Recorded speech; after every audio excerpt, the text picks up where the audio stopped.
Hi, I'm Lorena Jorge, and welcome to the long-awaited final episode of Faith Film Festival, our weekly program showcasing a group of short films that inspire, give hope, and celebrate faith. This series is interactive, so you'll be able to vote for the grand prize winner on our website after we conclude today's program. Our team of judges has been selecting their top 10 favorites from all of the films we presented during this series. Then it'll be up to you, our viewing audience, to go online and vote for which one of those films you believe should win the grand prize.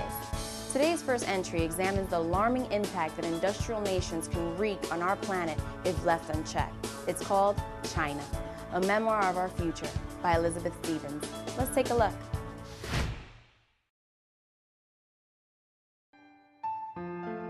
I was really bothered by hearing they could no longer see a blue sky.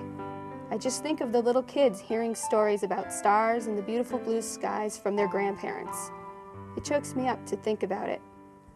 Partially for them, but partially because I wonder if my own grandchildren are at risk for losing their sky.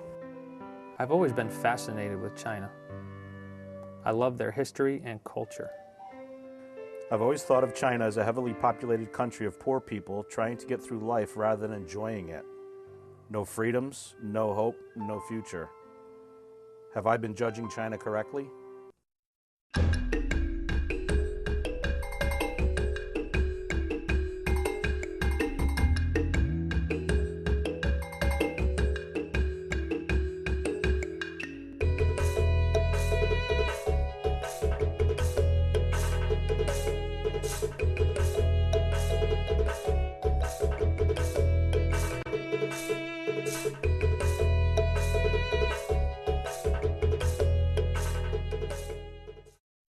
I really had no idea how I was gonna feel when I stepped off the plane into China.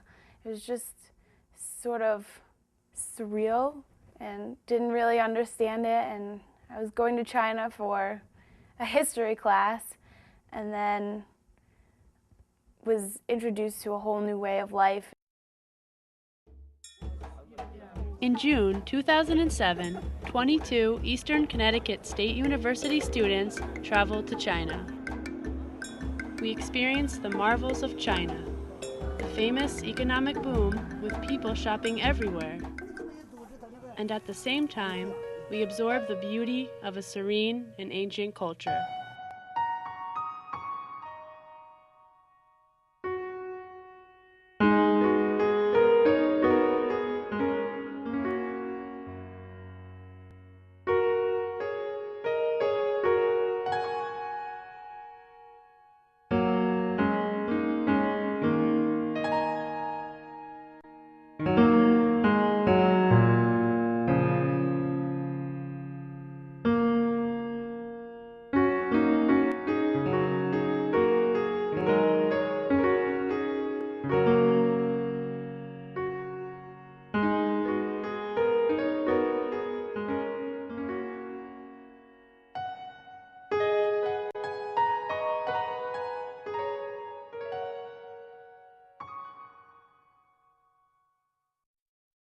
Everywhere we looked, we saw reminders of China's traditional past.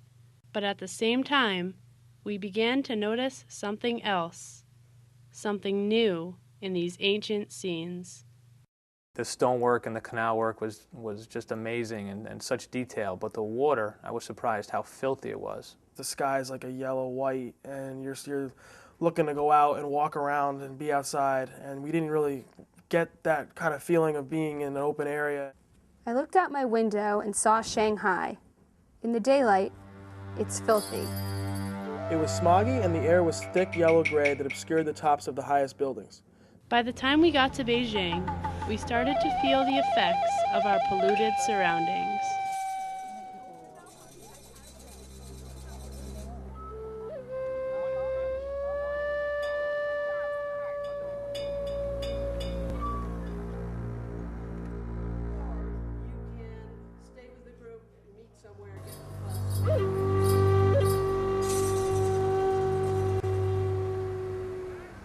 This same week, this World Health Organization report hit the international press.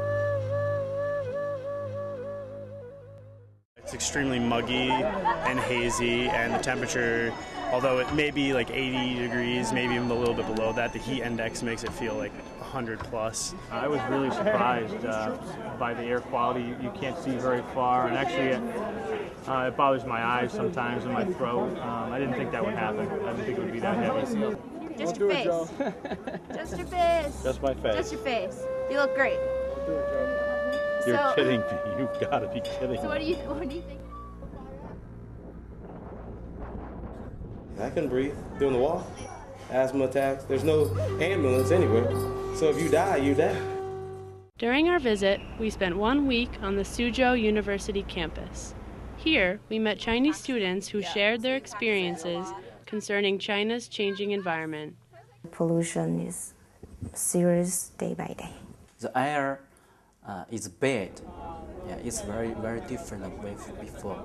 When I was a child, we can see clear water, clear river, and I often swim in the river. But now, I don't. I remember clearly that when I was young, and so every night you just raise your head, you will see that the stars fall off the sky, but not in the city.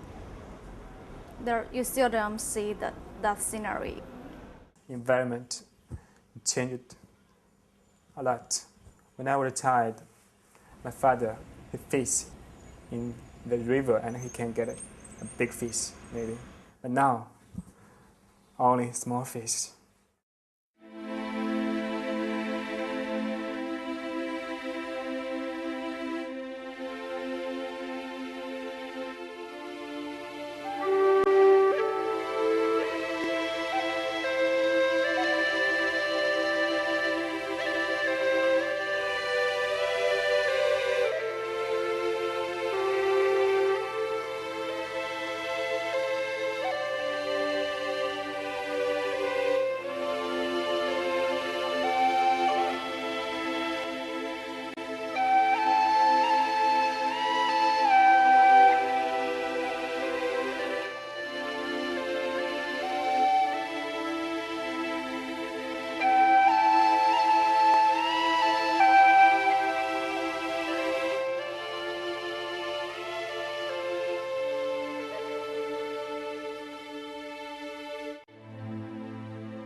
I definitely would like to know more about what they're going to do about the pollution, if they're going to do anything about the pollution in China. I think in China, they recycle more and bottle everything. They recycle everything 100%. Every country in the world should learn from them. There is very, very little waste. We were walking around one town and we were basically stalked for our water bottles. That's how aggressive they were about recycling. One gentleman was literally pulling the bottle away from his mouth after the last sip, and a tiny little old woman just snatched it right out of his hand before he'd even lowered it. China has pretty stable leadership right now, and they have for the last 30, 40 years, and they realize that in order to feed and house their people and take care of their people, they need to do certain things to get up to speed with the rest of the world, and it's working. You'll see places that have a lot of little saplings, spaced out this high. They're growing trees for the cities, for the growth in the cities. They want to plant trees. According to Professor Jin Xie of Suzhou University, the Chinese government has begun efforts to increase energy efficiency and consumption. He also states that if changes are to occur, people must be educated about environmental protection.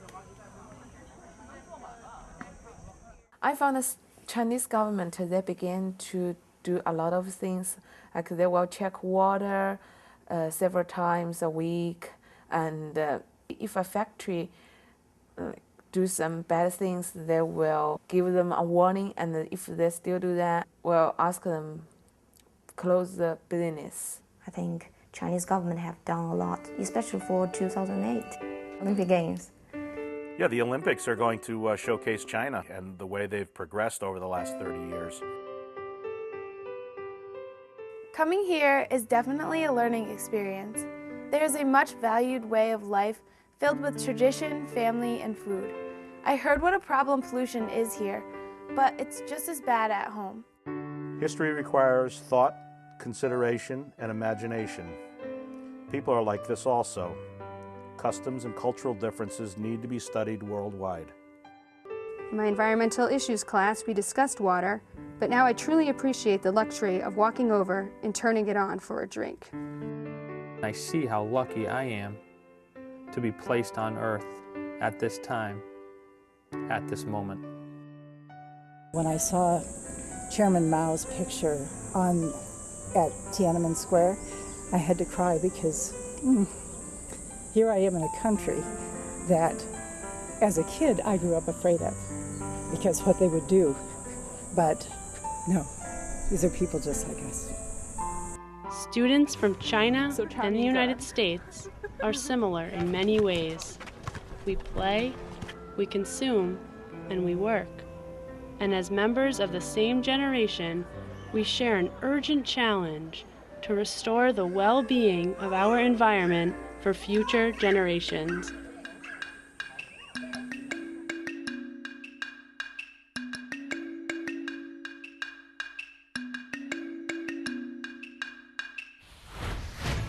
It's encouraging to learn that there is still hope for our future. Up next is a film about a woman who has endured many serious problems during her lifetime. What's the secret of her survival? Let's find out now in a film directed by Nick Valenza.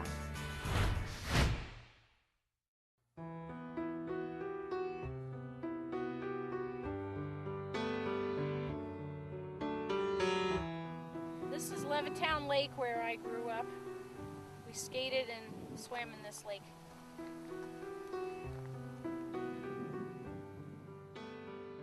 I was born in Trenton, New Jersey in 1954 and grew up in Levittown, Pennsylvania.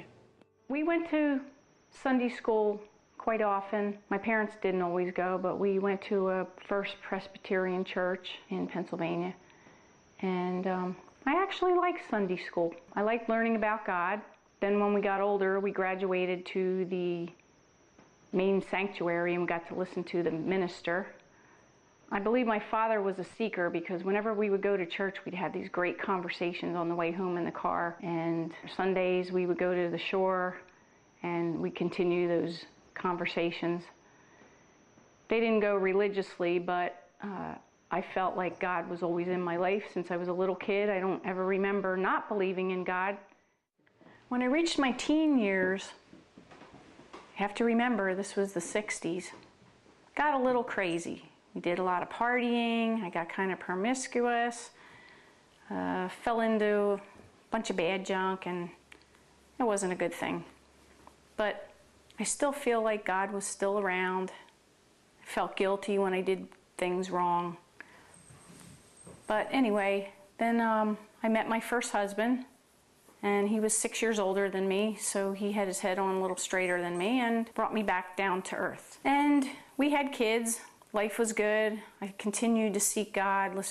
I would always listen to the radio, Christian radio, see if I could hear things, but I never quite knew where to go. He grew up Catholic, so we didn't really connect anywhere. And one day I said, Lord, whatever, you're going to have to find a place for me because I don't know where I should be at this time. Unfortunately, in 1988, my husband was killed on a job. He was an iron worker. Left me with 2 small children, 3 and 8. It was pretty devastating for all of us. But I made a decision at that time whether I was going to be angry at God or whether I was going to lean on God. And who was I to be angry at God? I mean, we're talking about God. So I felt that I needed to lean on his big shoulders and he can handle it. So I started going out to a church. All my in-laws and everything surrounded me with lots of love and pulled me into a church, and I felt pretty good there. I mean, with the devastation, yet something was being filled within me. My littlest one, Nicholas, was a very wild little boy. He was 3 years old. Daddy thought he was so cool. and he would just let him be wild. Well, now Daddy passes away and leaves me with this little crazy boy. And I remember the pastor's wife at the church I was attending at the time told me to look to Jesus as your husband now, because you didn't have one anymore. I actually did that one night. We were sitting at the dinner table and he's standing up in his high chair, and I just said, Lord, I can't deal with this. Please help me with this little boy. And it was like God or someone just put their hands on his shoulders and sat him down in the chair, and he was good for the rest of the dinner. And I was like, wow, that is so awesome. Unfortunately, when Richard died, it was a tragic accident that happened at work. So there was a court case and a lawsuit and everything. And, you know, God was our provider. He ended up giving me and both my kids, you know, finances to help us live through our lives. And he's been pretty, you know, pretty generous. I mean, nothing can replace a human being, and I'm sure we all feel the same way. We'd rather have their dad here than the money, but you know, God's still provided, and he's been taking good care of us, and I have to be thankful for that. Unfortunately, after 3 years, my second husband and I ended up in a divorce. It was pretty nasty, pretty upsetting. So I stayed home with my kids, and I finally had to get a job. I started working at Home Depot, and I had to work on a register. And it was very strange. I would have these little things where during the day I'd be on a cash register and I'd be running out of tens. I know this seems insignificant, but these are the kind of things that I feel like are God stuff that people probably experience all the time but never talk about because they're tiny. But I'd be out of tens, and I'd be like, oh Lord, please get me some tens. And the next customer would come up with 4 tens they pay, whatever. I'd be like, thank you, God, you know. Or I'd be running out of quarters, and I'd be, Lord, I need quarters. What am I going to do? And the next person would come up, and I had a lady dump a whole bag full of $30 worth of quarters on my desk. Things like that. Like when I shop, sometimes I'll say, okay, Lord, if they don't have it in my size, I'm not going to buy it. And there it is in my size. And I'm like, thank you, God. And then there's other times when he doesn't want me to spend the money and I just don't find it. And I'm like, okay, I'm fine with that also. After I got divorced, I felt like the Lord told me to take some time off and not date. I got a job at Home Depot. Of course, more men than women come in there.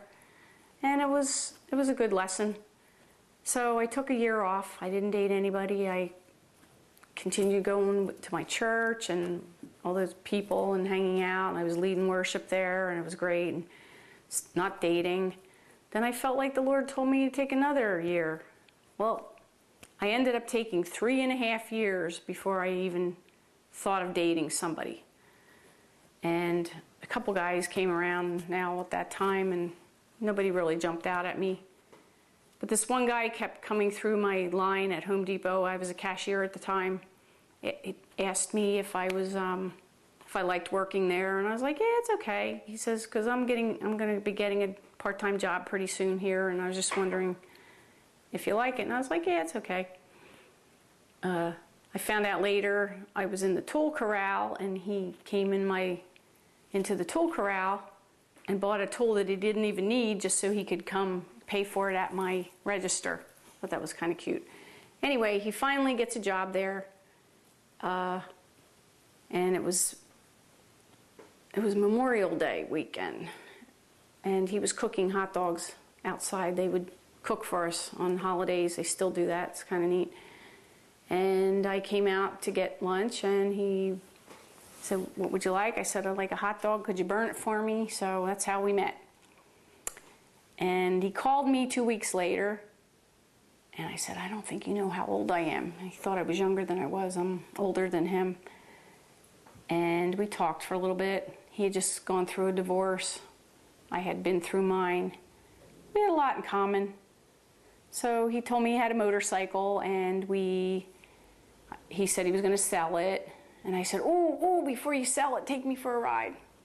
Well, that clinched the deal. Next thing you know, we're dating. We went out for over a year, got married, and here we are today.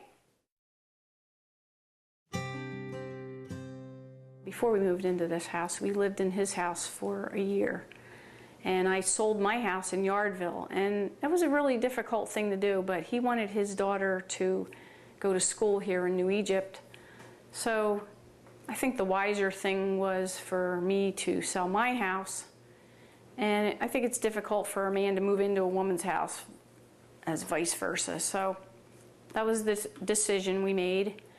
But it was very difficult. I loved that house. I was there for over 7 years with my kids, and a lot of stuff went on there. So we moved into Patrick's house for 10 months and realized it was a little too small for our family. So we began looking around, and we found this house. And everything led to moving into this house. Unbeknownst to me, when we moved in, one day I realized the front door was the exact same front door as my house in Yardville. Those are the kind of things that I know they're not a coinky-dink, as some people might think.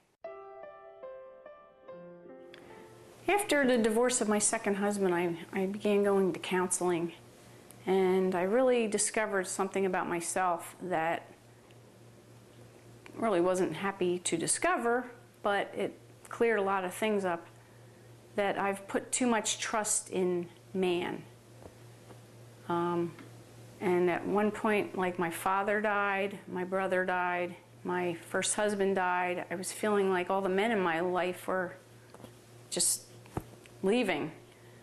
And I think God was trying to show me through that, not that he caused those things to happen, but he showed me through that I had put too much trust in man, and I need to put trust in him. And that made a big difference in this relationship that I have now, because I feel like, I respect my husband, I love my husband, but he's not my all in all. I mean, he is my husband, and we've had some struggles, but we're doing pretty good now. But I think because I put God first now, and no matter what happens in my life, God's my main man, if that's a way to put it, and everything else falls into place. But if you have man as your first priority and God on the side here, that's not the right order. So I think going through that with my father and my brother and my husband dying, it really taught me something. During the years and being involved in church and everything, I've been playing guitar and I sing. I took guitar lessons when I was 10 years old. Didn't really continue with them, but I know enough with the chords and everything, so they would have me play guitar. Now I'm involved in a church where I'm pretty much just the backup singer. I would like to do some leading of worship, but I feel like that's in the future for me.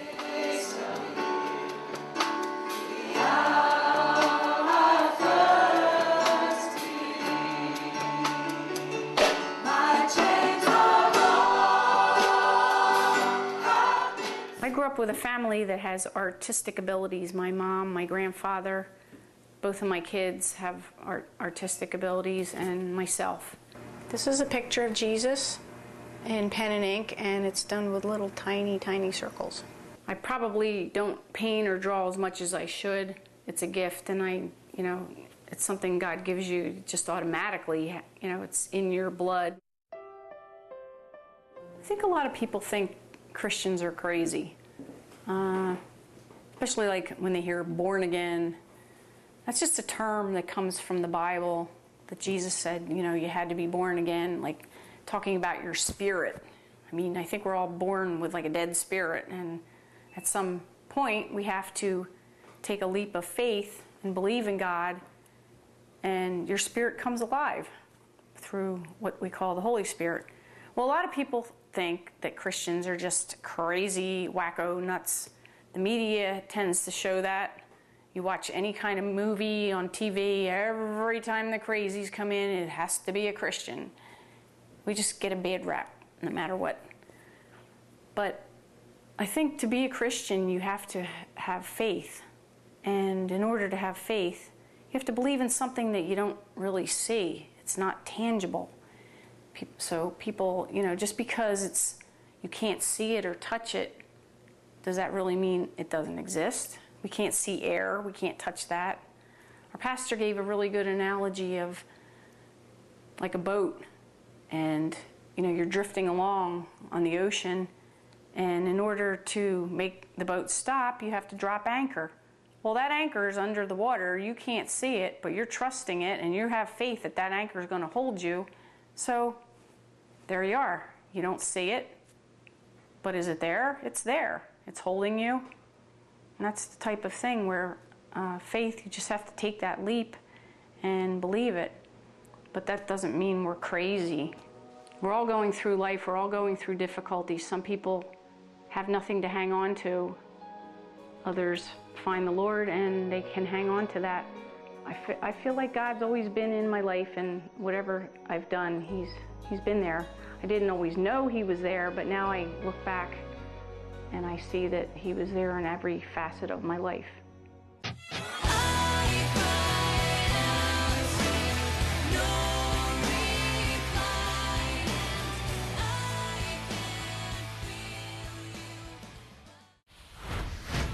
No matter how much adversity she encountered during her life, she discovered that God was always there for her.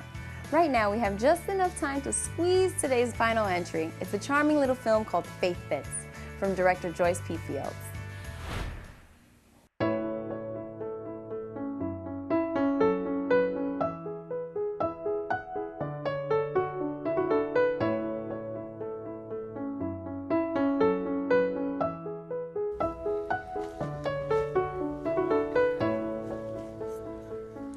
You want to see something pretty?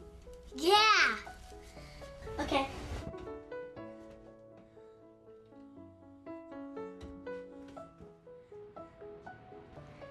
Wow, this is pretty.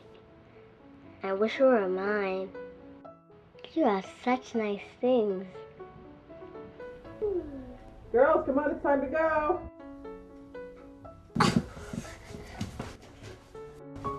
Let's go, come on!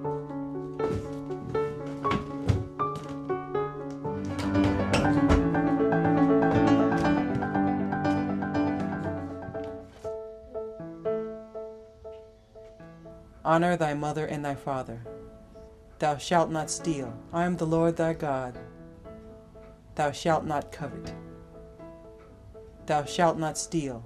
Shalt not steal. Shalt not steal. Shalt not steal.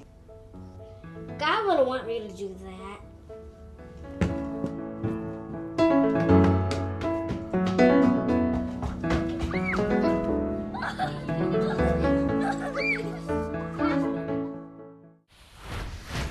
That's all for today, and right now you can log on to our website, view the top 10 films the judges have selected, and my personal favorite, and then cast your vote for the grand prize winning film. Thank you for watching Faith Film Festival. I'm Lorena Jorge, and we'll be back next season with a new batch of short film entries. See you then.